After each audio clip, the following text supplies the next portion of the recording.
ta voix, parle à ce Dieu-là. Nous te donnons, nous t'accordons ce temps, ce moment pour parler à Dieu. Libère ton cœur devant ce Dieu-là. Dis, Seigneur, il n'y a que toi. Je n'ai personne d'autre dans le ciel. Je n'ai personne au sein de ma famille. Je n'ai que toi. Parle à ce Dieu-là, parle à ce Dieu-là. Dieu est là. Parle à ce Dieu-là. Dis, Seigneur, je n'ai que toi. Seigneur, il n'y a que toi qui peux changer ma vie. Il n'y a que toi qui peux changer ma situation. Il n'y a que toi qui peux me délivrer, me guérir. Seigneur, il n'y a que toi qui peux me libérer. Je n'ai que toi. Ce n'est pas mon Père, ce n'est pas ma mère, Seigneur. Je n'ai que toi, Seigneur. Je te parle dans mon cœur. Jésus.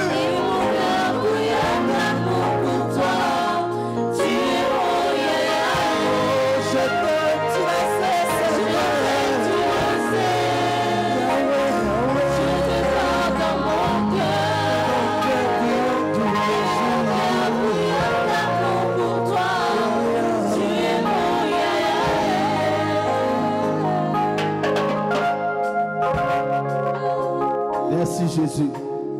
Nous allons élever nos voix, nous allons commencer par adorer ce Dieu-là. Élève ta voix, commence à adorer le Seigneur. Élève ta voix, adore ton Dieu. Dis-lui ce qu'il est pour toi. Commence à l'adorer, monte dans ta prière, monte dans ta prière. Dis-lui Seigneur, je suis là pour t'adorer. Je t'adore de tout mon cœur. Je voudrais t'adorer, Seigneur, reçois mon adoration. Cet après-midi, Seigneur, je t'offre mon adoration. Dis-lui ce qu'il est pour toi. Dis-lui, tu es mon salut, tu es mon Dieu. Élève ta voix, adore ce Dieu-là. Libère ton cœur devant celui. Dis-lui, Seigneur, je voudrais t'adorer. Oh, mon âme t'adore. Mon âme t'élève. Je voudrais t'adorer encore, Seigneur. Reçois mon adoration. Agrée mon adoration devant toi. Agrée mon adoration, Seigneur.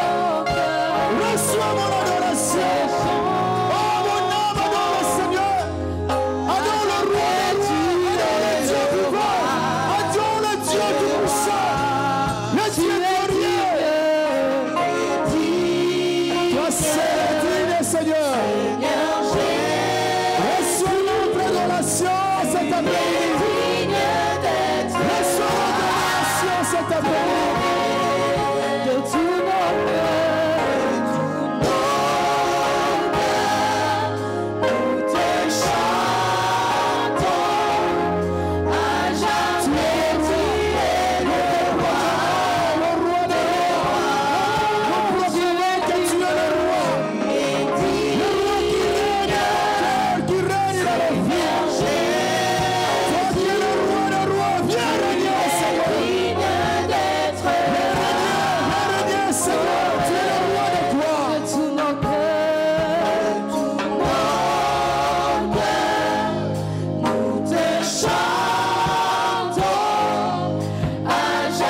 encore le Seigneur. Alléluia. Jésus est digne. Il est digne d'être adoré. Je voudrais qu'on commence par la prière. Et je fais appel déjà à l'homme de Dieu, le pasteur. Nous allons profiter sur l'onction qui est sur le pasteur pour prier pour nous. Si tu es là dans la salle, tu as besoin de la prière. Tu as besoin de la prière de l'homme de Dieu. Tu fais face à une situation. Le Seigneur me conduit à t'appeler d'avancer. Pose un acte de foi, passe devant. L'homme de Dieu va prier pour nous. Bien que nous courons derrière le temps, je pense qu'on a besoin de la main de Dieu. On a besoin tous de la main de Dieu. On va utiliser le temps. J'espère que le pasteur il va prier pour nous tous au même moment pour que nous puissions gagner les temps. Mais si tu es dans la salle, le pas que tu avances là, c'est un acte de foi. Tu démontres à ton Dieu, tu dis Seigneur, je pose un acte de foi cet après-midi. Je fais face à une situation. Je fais face à un besoin. J'ai besoin de toi. Et l'homme de Dieu est là pour prier en notre faveur. Toi, tu as la foi. Pose un acte de foi. Le pas que tu fais, je reprends, le pas que tu fais, c'est un pas de la foi. Alléluia. Moi, je sais une chose. Dieu ne fait rien en vain. Amen. Alléluia. Je ne sais pas de quoi vous avez besoin, mais lui seul sait. Moi, je vais prier pour vous. Et je sais que le Dieu là qui a voulu que je prie pour vous, il va finir de faire quelque chose. Amen. Élevons nos mains.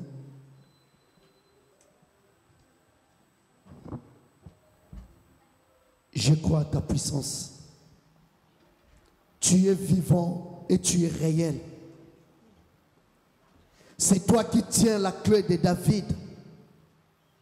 C'est toi qui ouvres et personne le ferme. Quand tu fermes, Seigneur, personne n'a le pouvoir d'ouvrir.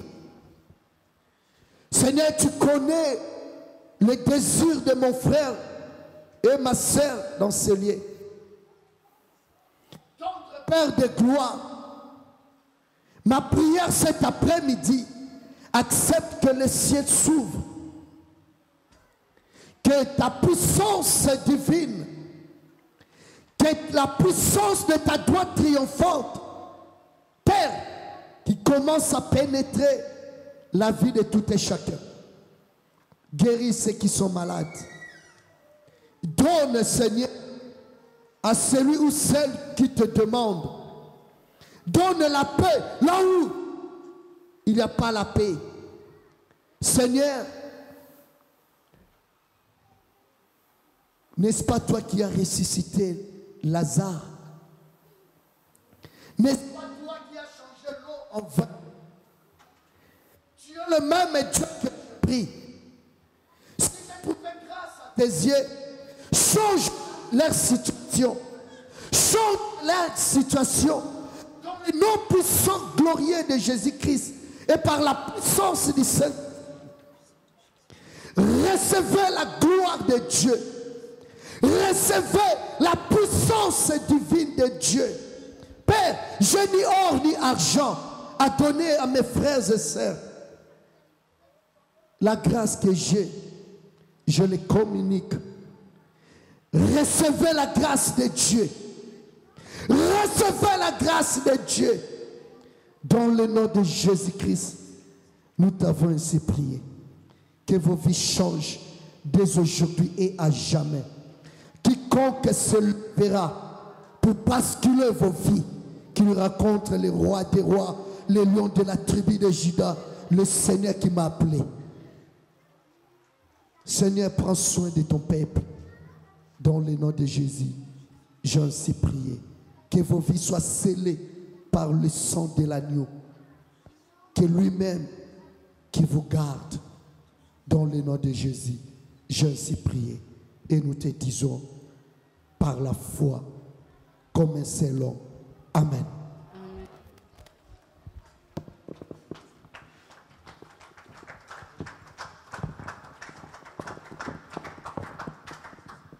Amen. Hein?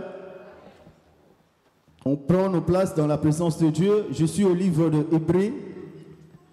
Hébreux chapitre 6.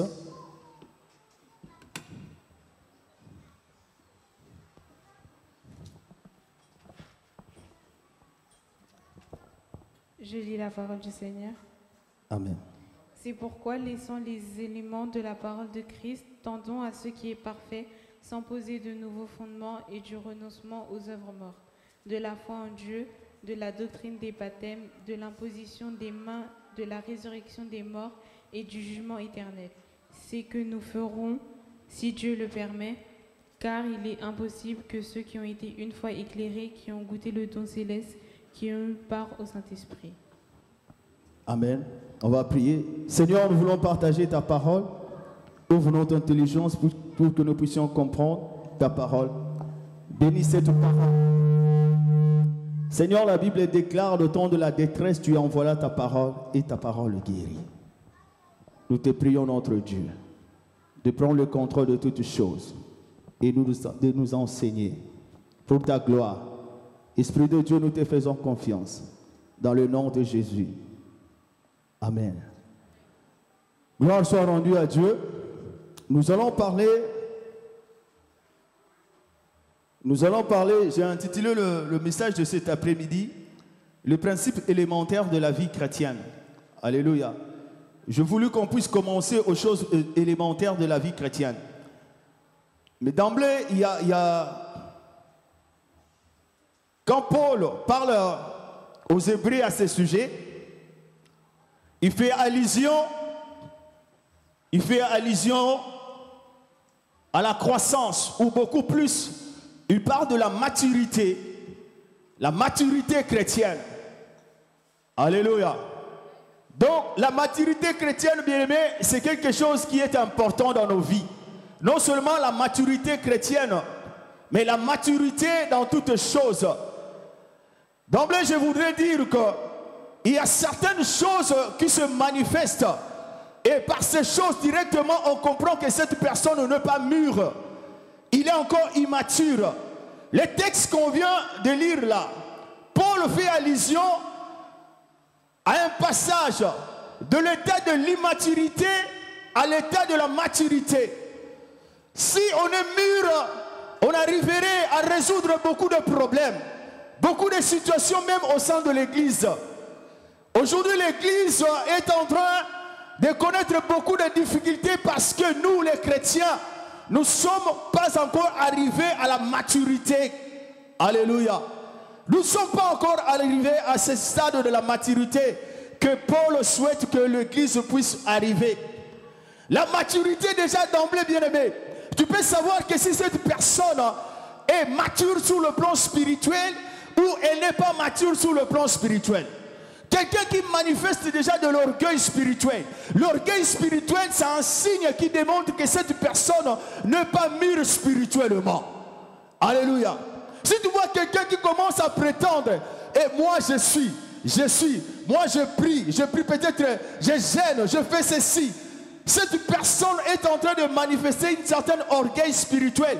L'orgueil spirituel, c'est un signe qui démontre de l'immaturité même spirituelle. Alléluia. Donc, si tu vois cette personne-là, bien aimé, j'ai dit même pas dans le domaine spirituel, même dans un couple, si vous n'êtes pas mûr, vous allez connaître beaucoup de dégâts, beaucoup de choses. Alléluia. La maturité est là pour nous empêcher à connaître certaines choses. Il y a certains couples, moindre problème, ça s'enflamme.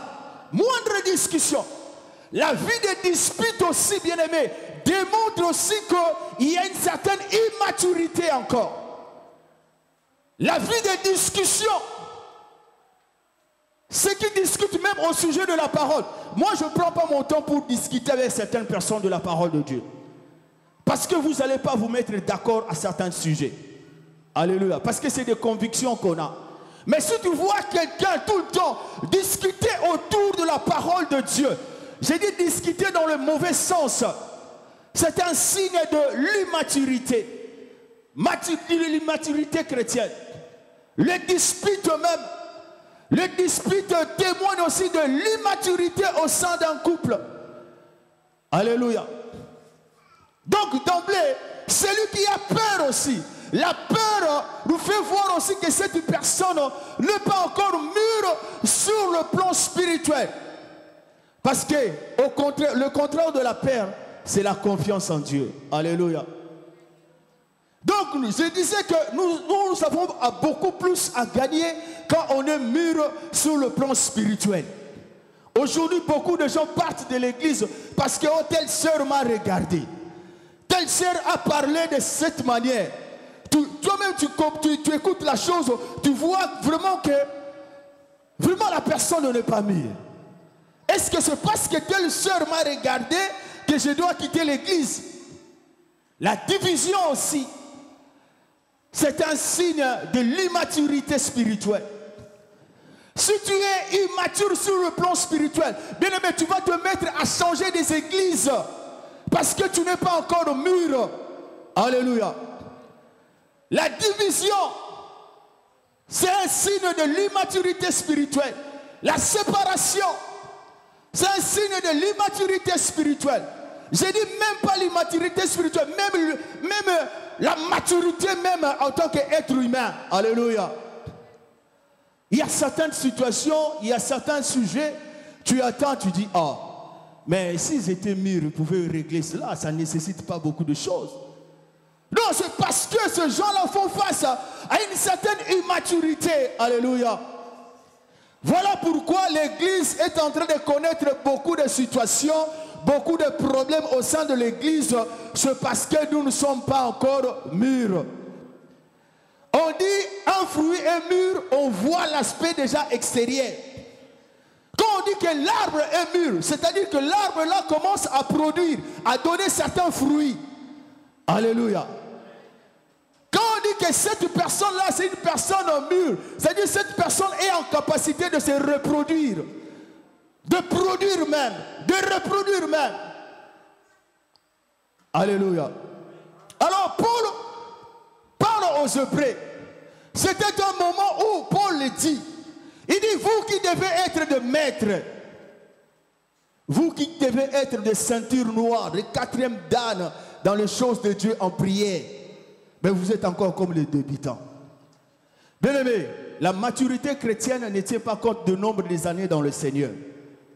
Quelqu'un peut passer 20 ans dans le Seigneur, tu l'entends parler, tu sens que cette personne n'est pas encore mûre sur le plan spirituel. La maturité ne tient pas compte de la fonction ou de poste que j'occupe à l'église. Alléluia. La maturité ne tient pas compte de la connaissance que j'ai de la parole de Dieu. Mais la maturité se manifeste quand on commence à développer le caractère de Christ en nous. Quand on commence à développer le caractère de Christ en nous, c'est alors qu'on commence à tendre vers la maturité spirituelle. Donc Paul, à ce moment, il parlait aux Hébreux. C'était un moment où il devait faire le passage de l'immaturité à la maturité. Et Paul dit, vous qui devez être de maîtres, un peu plus haut dans le livre hébreu, mais vous êtes encore des élèves. Regarde combien des années qu'on a passé dans la vie chrétienne. Depuis qu'on a cru au Seigneur, on devait être peut-être de maîtres, mais on est encore de débutants. Il dit les débutants n'ont pas droit à la nourriture solide. Ils ont seulement droit au lait. Parce que c'est un débutant. Alléluia. Bien aimé, j'ai intitulé le message de cet après-midi, le principe élémentaire de la vie chrétienne. C'est-à-dire que quand Paul parle ici de principe élémentaire, il est en train de parler de la base même de la vie chrétienne. Par moments, nous allons parler de la base, nous allons parler de la vie chrétienne. Et par moments, ces textes nous renvoient à ce qui est ici le type même du chrétien. Et de conclure ce que c'est la vie chrétienne et ce qui n'est pas la vie chrétienne aussi. Qu'est-ce que c'est la vie chrétienne et ce qui n'est pas la vie chrétienne aussi. Alléluia. Paul, il parle de fondement. Le fondement, c'est la fondation même.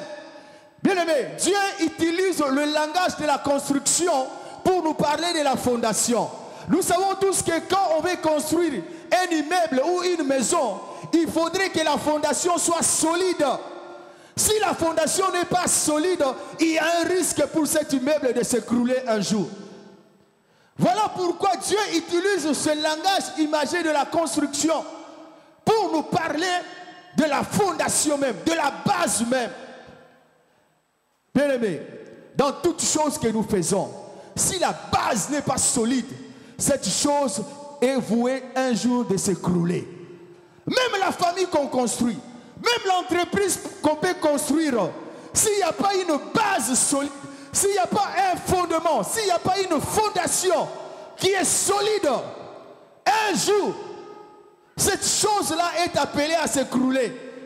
Parce que tout dépend, notre progression dépend de la base qu'on a, dépend de la fondation qu'on a, dépend du fondement même. Alléluia. C'est la base même. Aujourd'hui, nous voulons connaître de grandes choses dans la parole de Dieu. Mais nous mettons de côté les choses qui sont élémentaires. Lorsqu'on parle de choses élémentaires, il y a même l'école élémentaire. Tu ne peux pas accéder à une autre étape tant que tu n'as pas encore maîtrisé, compris ou appliqué les choses qui sont élémentaires. Tant que tu n'as pas encore satisfait à l'école élémentaire, tu ne peux pas passer à l'autre étape. Voilà pourquoi les choses élémentaires sont tellement importantes pour nous.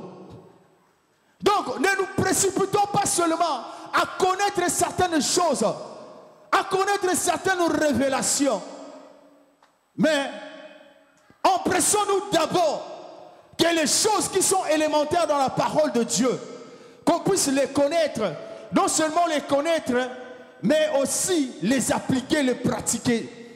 Amen. Et Paul commence parmi ces choses. Le fondement de la vie chrétienne, la fondation, la base même de la vie chrétienne.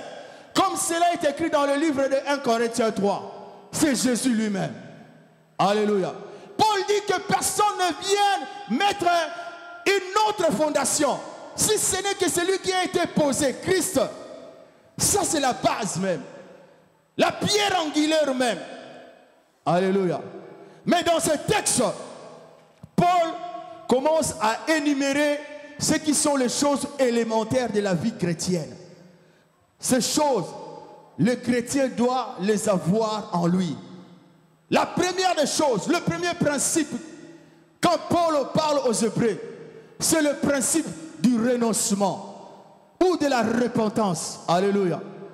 Bien-aimés, la vie chrétienne ne commence pas par le fait de venir à l'église. Beaucoup ont commis l'erreur de venir à l'église, bien aimé, c'est une bonne chose. Mais ce n'est pas le début de la vie chrétienne. Le début de la vie chrétienne commence par la repentance. Aujourd'hui, nous avons des problèmes parce que certaines personnes se sont introduites dans l'église sans pour autant commencer leur vie chrétienne par la repentance. Jésus est venu. Le message de Jésus, c'était un message de la repentance. Jean-Baptiste a prêché, il a prêché la repentance. Bien aimé, la première étape, pas de venir à l'église, la première étape de la vie chrétienne, c'est la repentance. C'est le renoncement. Alléluia. C'est ça la première marche de l'escalier. Si tu n'as pas fait cette première marche de l'escalier, même si tu es allé trop loin, un jour, tu vas chuter. Parce que tu as commencé ta vie chrétienne par le fait de venir à l'église. Oui, c'est bien. Mais la vie chrétienne commence par le premier principe, le renoncement, la repentance. Alléluia. Qu'est-ce que c'est le renoncement? Bien aimé, tu ne peux pas connaître de grandes choses. Dans le livre de Genèse, je crois dans le livre de Genèse 12, renoncer, c'est cesser de s'attacher à, s'abstenir de, c'est quitter. C'est ce qu'on appelle renoncer ou repentance. Beaucoup de gens ont commencé, je disais, leur vie chrétienne. Il n'a même pas fait la prière de repentance. C'est-à-dire, il n'a pas regretté le fait qu'il était païen et il n'a pas pris la décision même d'abandonner cette vie-là. C'est ce qui est difficile. La repentance, c'est regretter. Non seulement regretter, mais prendre aussi l'engagement d'abandonner ce que j'avais fait. La vie chrétienne, c'est une vie de repentance. Chaque jour, nous sommes appelés à nous repentir. Parce qu'il nous arrive de tomber, il nous arrive de faire des fautes. Reconnaître que j'ai péché. Reconnaître cela. Et puis prendre l'engagement de l'abandonner. Ça, c'est la repentance. C'est le renoncement. Cesser de s'attacher à. Alléluia. Bien-aimé, Dieu est venu voir Abraham. La première des choses que Dieu a dit à Abraham. Nous tous, nous connaissons la vie d'Abraham. La vie d'Abraham, Dieu lui a dit beaucoup de grandes choses. Il a dit, tu seras une source de bénédiction. Je bénirai ta famille. Je te bénirai, je t'élèverai. Et Dieu l'a fait. Mais avant cela, Dieu a commencé par lui dire, quitte d'abord ta famille. Quitte ta patrie. Dieu n'a pas commencé à prononcer des bénédictions. Non, Dieu a commencé, si nous lisons le verset, il a commencé par Abraham de lui dire, quitte d'abord ta maison, ta famille. C'est-à-dire, abandonne d'abord ta famille. Aujourd'hui, on veut être seulement béni sans pour autant abandonner certaines choses. Il n'y a pas un Dieu qui bénit quelqu'un dans le péché. Alléluia. Dieu dit d'abord, abandonne. Abandonne, quitte ta famille. Bien aimé, chez les Juifs, ce n'était pas une chose facile. Le fait de quitter son père, sa mère ou quoi. Mais ça, ce n'est qu'une illustration. Mais quitter certaines choses qui nous sont familières. C'est cela le problème. Dieu, quand il est venu voir Abraham, il a dit d'abord, Abraham, quitte et puis moi je te bénirai. Il n'a pas dit, Abraham, je te bénirai, après tu vas quitter. Non, ça commence d'abord par quitter et moi je vais te bénir ensuite. Alléluia. Abraham a renoncé à sa patrie. Il a renoncé à sa famille. Il a renoncé à tout ce qu'il avait. La première des choses, bien-aimés, la première étape, le premier principe dans la vie chrétienne, c'est la repentance, c'est le renoncement. Abraham a renoncé. Moïse a renoncé à la gloire. Il était le fils de la fille de Pharaon, mais la Bible dit qu'il a renoncé à cela. Paul lui-même, il a renoncé. Lorsqu'il dit que les choses qui étaient pour moi des gains, je les considère maintenant comme étant une perte. Il a renoncé. Bien-aimé, regarde. Depuis que toi tu es dans la vie chrétienne, en quoi est-ce que tu as renoncé? Comment est-ce que tu as commencé ta vie chrétienne? Est-ce que par le fait de venir à l'église ou seulement par le fait de prendre un engagement, de regretter et de renoncer à certaines choses? Bien-aimé, tu as un avenir auprès de Dieu. Dieu va faire de grandes choses dans ta vie. Mais c'est seulement quand tu commences d'abord par renoncer à certaines choses. Il y a certaines choses peut-être qui ne nous arrivent pas encore parce que le Seigneur voit qu'on n'a pas encore renoncé à beaucoup de choses. Et ce n'est que quand tu vas te mettre à renoncer, tu vas voir comment est-ce que la bénédiction de Dieu va venir. La première étape, la première marche dans la vie chrétienne, bien aimé, c'est le renoncement. Renoncer à soi-même. Jésus a dit, si quelqu'un veut me suivre, qu'il renonce à lui-même d'abord. Parce que certaines personnes, tu commences la vie chrétienne, mais le moi existe encore. Ah, tu sais, moi je suis comme ça. Moi. Non. La première des choses, la première étape. Bien aimé, beaucoup de gens ont commencé leur vie chrétienne, au lieu de commencer par le début, mais ils ont commencé leur vie chrétienne, ils sont rentrés par la fenêtre. Alors que la Bible dit, Jésus dit, moi je suis la porte. Tu ne peux pas commencer ta vie chrétienne en entrant par la fenêtre. Non, on commence par la porte. D'abord, j'accepte Jésus dans mon cœur. Je l'accepte comme mon Seigneur et mon Sauveur. Je fais une prière de salut. Je fais une prière de repentance. Alléluia. Beaucoup de gens brûlent cette étape. C'est comme si tu es en train de faire une course. Tu ne t'es pas enregistré au début. Même si à la fin tu arrives à voir la coupe, on ne va pas te donner cette coupe. On va dire non, toi tu n'es pas connu, tu ne t'es pas fait enregistrer de le début. Le début, la première des choses dans la vie chrétienne. Et c'est cela aussi qui caractérise la vie chrétienne. C'est cela aussi qui caractérise un chrétien. Un chrétien, c'est celui qui a l'esprit de repentance. Celui qui à tout moment se repent. Seigneur, je regrette, j'ai commis des erreurs, il reconnaît sa faute. Alléluia. Et la deuxième des principes, c'est croire en Dieu. Nous suivons le livre d'Hébreux. Croire en Dieu. Mais quand tu as quitté le monde, quand tu as abandonné certaines choses, la deuxième étape, le deuxième principe, c'est croire en Dieu, c'est la foi. La Bible dit, mon juste vivra par la foi. La vie que toi tu viens de commencer, la vie chrétienne, c'est une vie de foi. C'est une vie de foi. C'est-à-dire que j'abandonne le monde, j'accepte d'abandonner ce que je faisais comme mal. Je l'accepte parce que Dieu m'a dit. Et quand je fais cela, je dis, Seigneur, j'abandonne. Maintenant, je dois faire confiance à ce Dieu-là. La deuxième des choses, faire confiance à ce Dieu-là. Bien aimé, c'est Dieu qui avait dit à Abraham de quitter son patrie. C'est Dieu qui avait dit à Abraham de quitter sa patrie. Ce n'était pas Abraham qui est venu voir Dieu.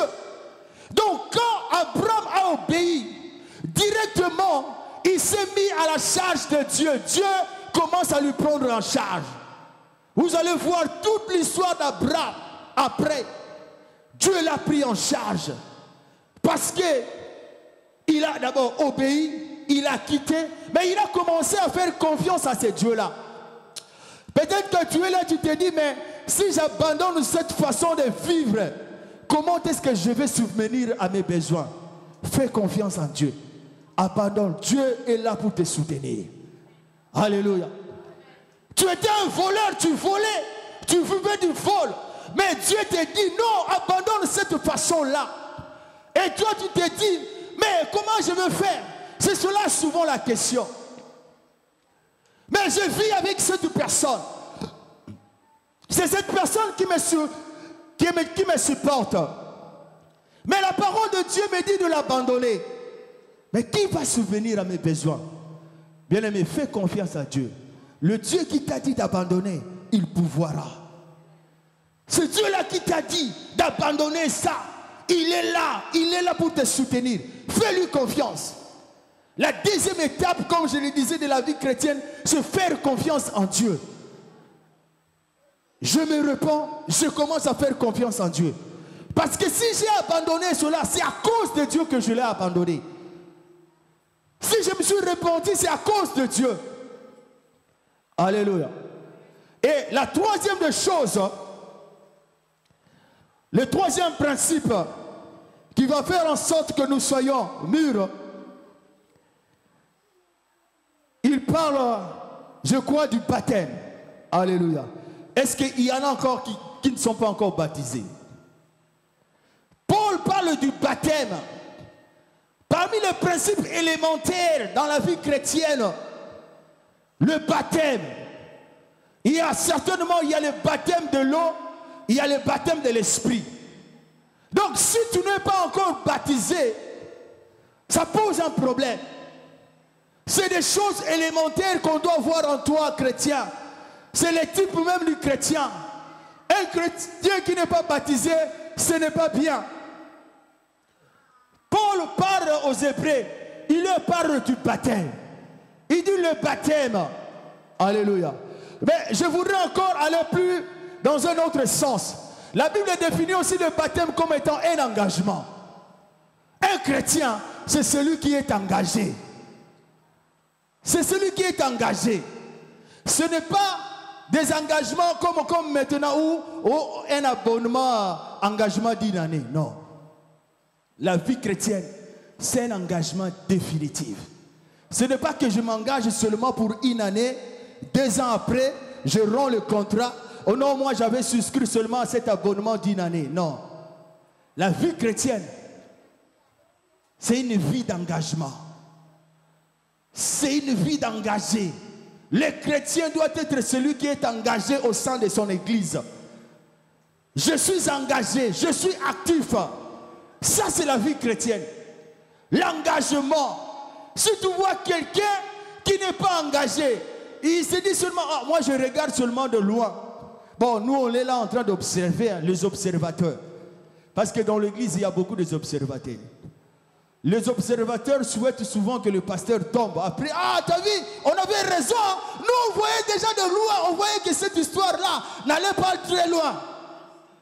Tu attendras longtemps. Tu attendras longtemps. Parce qu'il y a des observateurs. Lui, il n'est pas engagé. Mais lui, il est là pour souhaiter le mal des autres.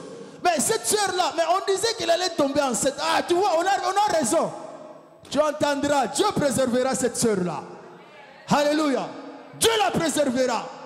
Et toi, tu resteras toujours. Les observateurs, c'est comme un journaliste. Lui, il ne joue pas le match. Ceux qui sont dans le terrain, ce sont ceux qui sont en train de se pouponner. Mais lui, il est là. Wow. Mais non. C'est ceux qui sont dans le terrain qui sont en train de faire les choses. Bien-aimé, sois un engagé dans ton église.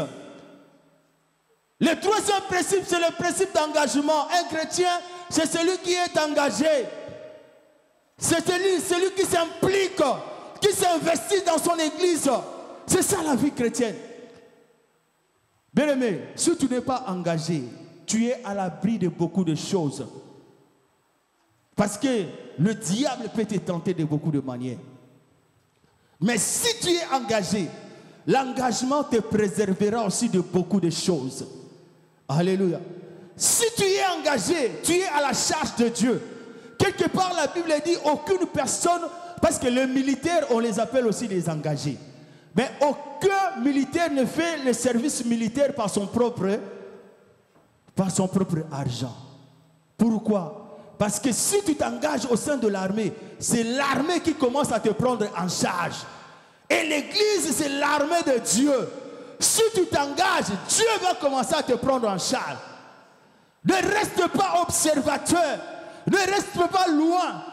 Le troisième principe, c'est le principe d'engagement. Un chrétien, celui qui a commencé sa vie chrétienne, il doit être engagé. Tu vois des chrétiens, tu dis, mais qu'est-ce que tu fais dans ton église? Ah, je ne fais rien. Moi, je vais seulement pour regarder. Non. Alléluia. Ça sont des principes élémentaires. C'est des principes de base. Ne cherche pas de grandes choses. Ne cherche pas à être bishop, je ne sais quoi, quand tu ne maîtrises pas encore les choses élémentaires. C'est des choses élémentaires là, les choses de base qui feront de toi un grand homme hier, demain plutôt. Alléluia. C'est des choses élémentaires. Mais quand tu te mets à négliger des choses élémentaires, tu ne peux pas aller loin. Le baptême, l'engagement. Je dois m'engager.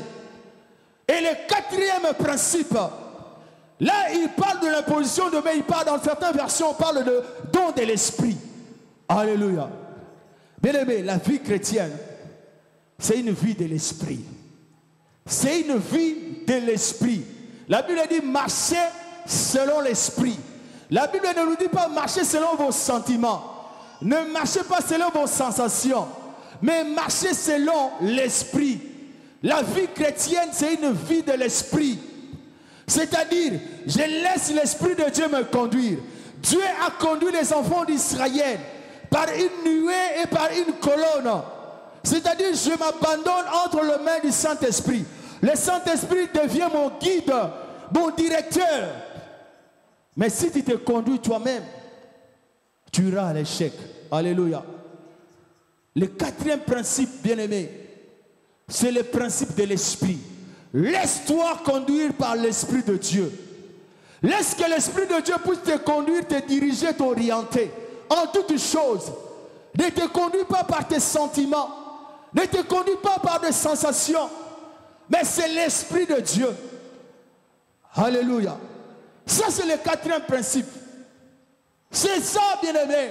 C'est le principe de base même. Et le cinquième principe, nous suivons toujours les textes de Paul. Paul, il parle de la résurrection de mort. La résurrection. Bien-aimé, la vie chrétienne, c'est une vie de résurrection. Si nous sommes chrétiens, c'est parce qu'il y a eu la résurrection. Si Jésus n'était pas ressuscité, on ne serait pas là. On ne serait pas sauvé. Paul dit, si vous ne croyez pas à la résurrection, votre foi est vaine. Bien aimé, vous savez que les musulmans disent que Jésus n'est pas ressuscité. Ils disent que Jésus est quelque part. Il est mort, mais il n'est pas ressuscité. Même celui qui était à la croix, ce n'était pas Jésus. Mais notre foi tient du fait que nous croyons à la résurrection. La résurrection, c'est quelque chose qui est... La résurrection même, la fête de Pâques même qu'on a l'habitude de célébrer. Un chrétien doit croire à cela. Ça, c'est la base même de la vie chrétienne. La résurrection de mort. Jésus est mort et qu'il est ressuscité. Jésus ressuscitera ceux qui sont morts dans le Seigneur. Même pas cela, Dieu a la capacité, la puissance de ressusciter toutes choses mortes en nous. Dieu est capable de ressusciter cela. Le quatrième principe dans la vie chrétienne qu'on doit connaître et comprendre, c'est le principe de la résurrection, bien-aimé. Que même si je meurs aujourd'hui, cinquième plutôt, même si je meurs aujourd'hui, le Seigneur est là, je serai ressuscité au dernier jour. La Bible, la foi chrétienne est basée sur la résurrection. Que Jésus est venu, il est mort, il est ressuscité. Et il est capable de nous ressusciter. Alléluia. Ça, c'est le cinquième principe même. Les éléments de base de la vie chrétienne. Et le dernier principe que Paul énumère, il parle de jugement. Le jugement, bien-aimé. La vie chrétienne commence par la repentance et se termine par le jugement. Tous nous allons passer au jugement. Donc, quand je suis chrétien, je dois comprendre que un jour, le Seigneur m'appellera au jugement.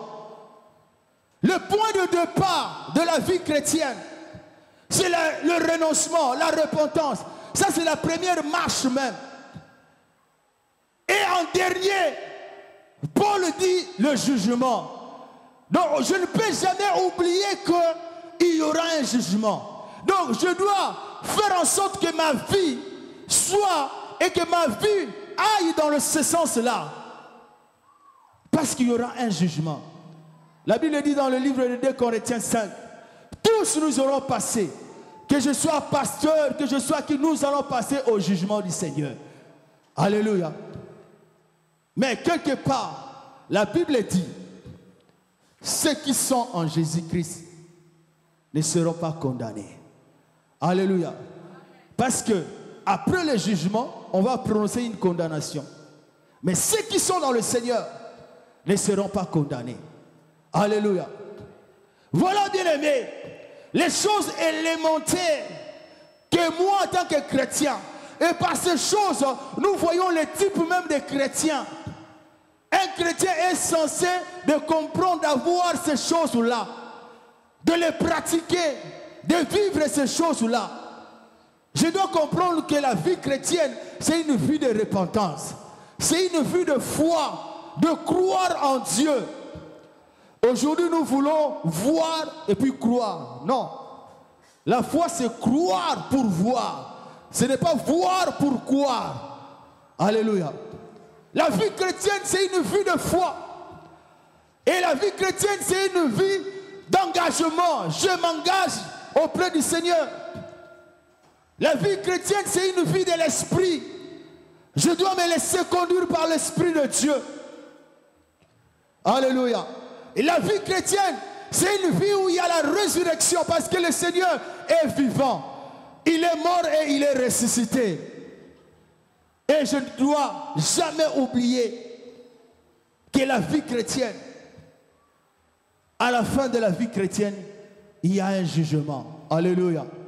Il y a un jugement. Et personne ne va échapper. Ça, ce sont les choses qui font, les choses élémentaires même de la vie chrétienne. Et ces choses-là font partie de la doctrine même de Jésus-Christ. Donc si tu vois qu'on te parle pas de ces choses-là, cela n'est pas biblique. On doit te parler de ces choses-là avant que tu passes à une autre étape de la maturité spirituelle. Ce n'est que quand ces choses-là sont en toi, là maintenant tu peux accéder à une autre étape de la maturité chrétienne. Bien aimé, ça c'est Paul qui l'a dit. Moi je voudrais ajouter deux choses seulement.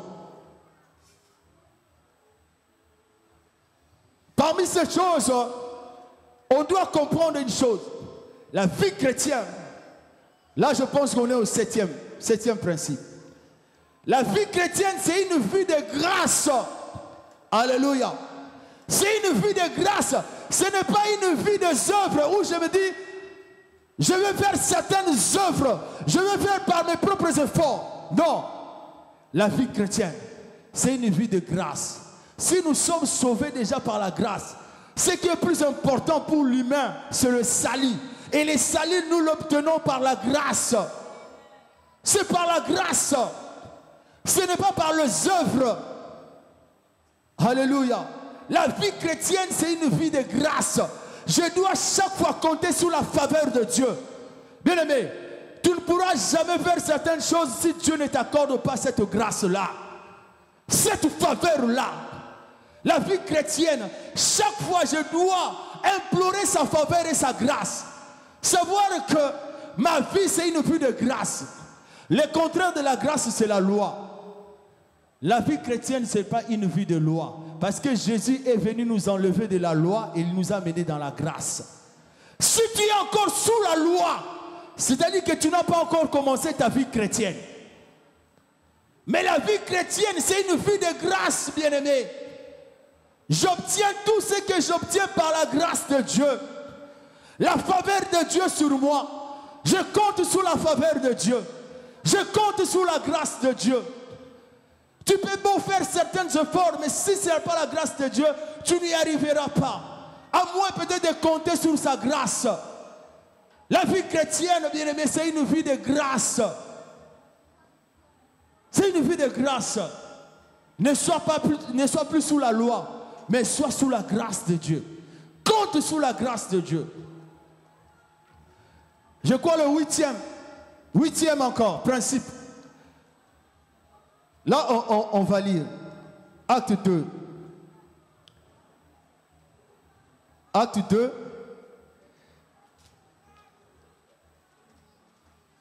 Acte chapitre 2, verset 42.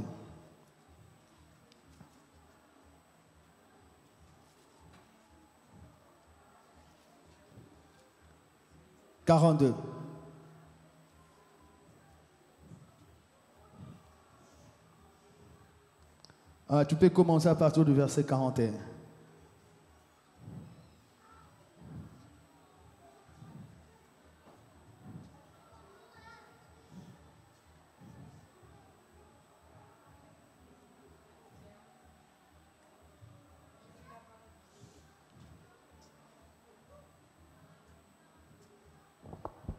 Je lis la parole du Seigneur. Amen. Ceux qui acceptèrent sa parole furent baptisés et en ce jour-là, le nombre des disciples s'augmenta d'environ 3000 âmes. Ils persévéraient dans l'enseignement des apôtres, dans la communion fraternelle, dans la fraction du pain et dans les prières. Amen. Bien-aimé, la vie chrétienne, c'est une vie de persévérance. La Bible déclare, ils persévéraient. C'est une vie de persévérance. Mais c'est ce qui faisait même la force de l'église primitive. La force du chrétien se trouve dans ces versets. Il parle de 4 choses par rapport à la persévérance. La prière, l'enseignement des apôtres, la communion fraternelle et la fraction de pain. Bien aimé, ces 4 choses, c'est comme si c'est les 4 pieds d'une table. Donc, quand un de ce qu'on est en train de numérer là ne pas, ça veut dire que la table ne peut plus être debout. C'est une table qui sera en déséquilibre. Si une des choses ne pas, c'est une table qui est en déséquilibre. 4 choses là, c'est ce qui fait la force de l'église primitive. Et c'est ce qui fait aussi notre force à nous chrétiens. Mais tous ces points-là sont liés par un seul terme. Il persévérait. Il persévérait dans la prière, dans l'enseignement, dans la communion fraternelle et dans la fraction de pain. Bien-aimé, si ces choses te manquent, tu es un chrétien déséquilibré. Facilement tu vas tomber. Facilement tu vas réciter. Parce qu'une de ces choses te manque. C'est comme je le disais, c'est comme une table. Cette table est à 4 pieds. Lorsqu'un de ces pieds manque à cette table, la table ne peut plus tenir debout. Ces 4 choses-là. Je ne vais plus revenir sur la prière ou sur l'enseignement des apôtres, tellement qu'il y a eu tant de prédications là-dessus. Mais juste, je vais parler sur la communion fraternelle. Bien aimé, la communion fraternelle, beaucoup de gens nous négligeons la communion fraternelle. Mais la communion fraternelle, c'est quelque chose qui est capital dans la vie d'un chrétien. Tu ne peux pas être un chrétien, ne pas vouloir, ne pas chercher la communion fraternelle avec les autres. La vie chrétienne, ce n'est pas une vie solitaire où tu dis, ah, moi je suis dans mon coin. Non, parce que lorsqu'il y aura des problèmes, des attaques, tu vas facilement tomber. Mais quand tu vis en communauté, quand il y a une forte communion fraternelle, c'est là où tu auras l'aide de tes frères, l'aide de tes sœurs. C'est là où tu auras le secours de tes frères et de tes sœurs, même dans la prière. Parce qu'aujourd'hui, il n'y a pas la communion fraternelle à l'église. Chacun de nous s'est dit, ah, si je dis mon problème, ils vont le savoir. On cherche qui je vais dire mon problème. On dit, ah, qui a un problème? Bon, personne n'a le problème. C'est parce que le diable sait que lorsqu'il y a une forte communion fraternelle, la communion fraternelle amène la présence de Dieu. C'est là où nous allons vivre. Regarde le texte. La Bible dit, quand ces choses ont été à l'église primitive, les nombres ont commencé à s'ajouter. Donc Dieu enverra des gens là où il y a la communion fraternelle. Comment est-ce que le Seigneur va nous envoyer des gens s'il sait que ces gens-là, lorsqu'ils vont venir auprès de nous, ils ne vont pas vivre la communion fraternelle? S'ils ne vont pas vivre la communion fraternelle, ils vont retourner dans le monde. Le Dieu enverra beaucoup plus de gens lorsque ces choses, ces 4 choses-là seront en nous. Lorsqu'il y aura la communion fraternelle. Bien aimé, là, on n'est pas encore même 150. Je pense que c'est le moment où nous devons vivre une forte communion fraternelle. Parce que quand on sera à 2000, on a la foi, on croit en Dieu. Dieu est capable de nous amener vers 2000. Et là, tu vas te dire, ah, pasteur, on a vraiment fier. Parce qu'on a ici une portable. Mais le numéro du pasteur s'affiche ici. Mais personne n'appelle. C'est souvent, on attend, ah, pasteur, on a besoin, il faut soit rendez-vous. Là, il y aura un bureau. Là, il y aura un bureau.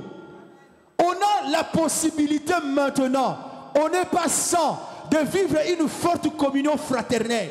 Bien aimé, tu ne peux pas t'en passer de la communion fraternelle. Tu ne peux pas. Parce que l'église, c'est la communion fraternelle.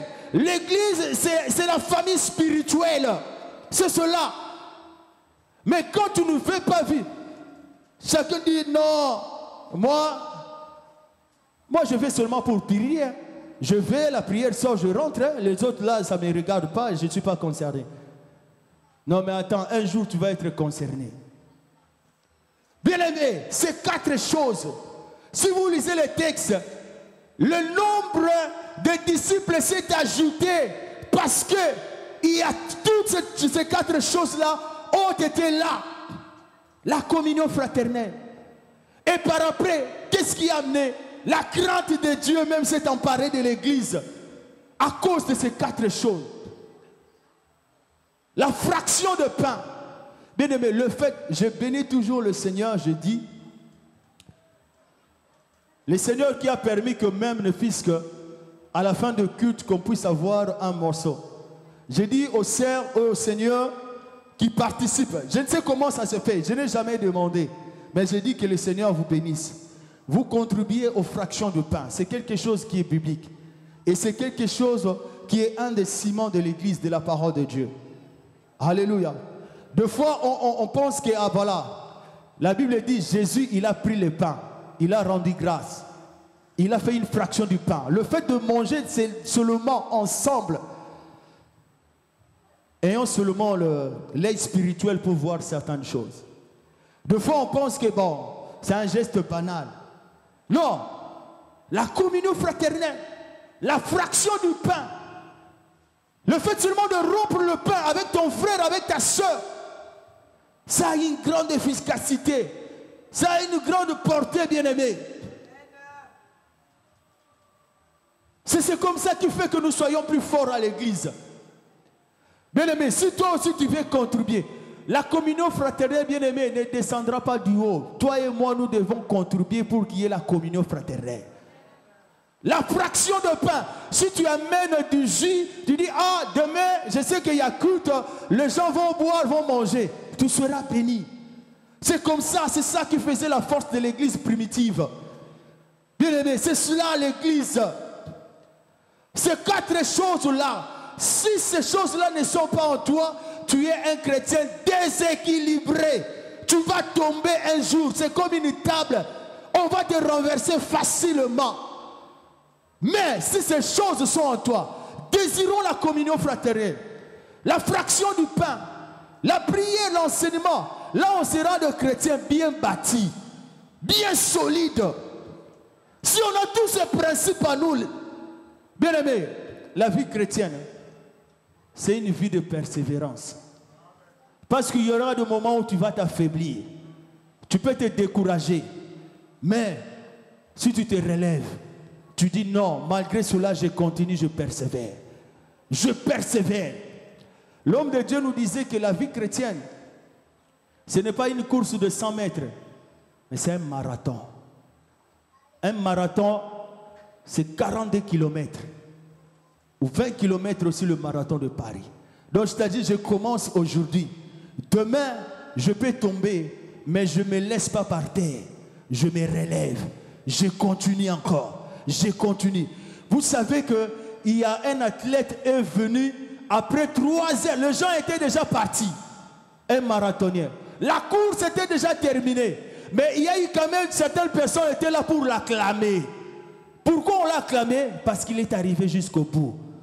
Ce n'est pas le fait de commencer, mais c'est le fait de terminer, d'aller jusqu'au bout. Bien aimé, on ne va pas dire qu'on va rencontrer pas de problème. On va rencontrer des problèmes. Mais la persévérance. L'église primitive a été persécutée. Mais c'était des frères qui étaient persévérants. Aujourd'hui, nous le prenons comme étant un modèle. Mais c'était, bien aimé, la persévérance. C'est un principe d'un chrétien. Je peux tomber, je peux m'affaiblir, mais je n'abandonne pas. Je ne relâche pas. Je continue toujours. Je me relève. C'est cela, bien-aimé. La Bible dit, il persévérait. Il persévérait. Lorsqu'ils se sont mis à persévérer, il y a eu des résultats. Dieu a commencé à ajouter certaines personnes. Alléluia. Alléluia. Nous sommes arrivés à la fin. Nous allons tenir debout pour prier. Moi, j'ai seulement une question. De quelle manière tu as commencé ta vie chrétienne? Est-ce que tu as commencé ta vie chrétienne par une repentance sincère? Si tel n'est pas le cas, Dieu te donne aujourd'hui l'opportunité, l'occasion de commencer ta vie chrétienne. Tu viens à l'église, oui, nous te voyons à l'église, gloire à Dieu, c'est une bonne chose. Mais nous voulons que tu ne viennes pas seulement à l'église, mais tu commences une relation avec Dieu. Et cette relation commence par la vie de repentance, de renoncer. Regarde un peu ta vie. Est-ce qu'il n'y a pas de choses auxquelles tu peux renoncer maintenant? Bien-aimé, je te dis que tu es appelé à un bel avenir, à condition seulement que tu renonces à certaines choses. La bénédiction que toi tu cherches, ça est là, Dieu est capable, Dieu est prêt même à nous bénir. Mais c'est seulement lorsqu'on va dire, Seigneur, je prends l'engagement, je renonce à cette chose. Et tu verras comment est-ce que le Seigneur va te bénir. Je veux que tu pries de la manière dont toi tu as compris. Certainement peut-être que Dieu t'a parlé. Si Dieu t'a parlé, gloire à Dieu. Nous voulons parler à ces dieux-là. Prie par rapport à ta vie. Tu dois avoir un fondement, une base. Tu ne dois pas être un chrétien déséquilibré. Non, il faudrait que tu sois un chrétien équilibré. Prions dans le nom de Jésus. Parle à Dieu, parle à Dieu. Parle à ton Dieu.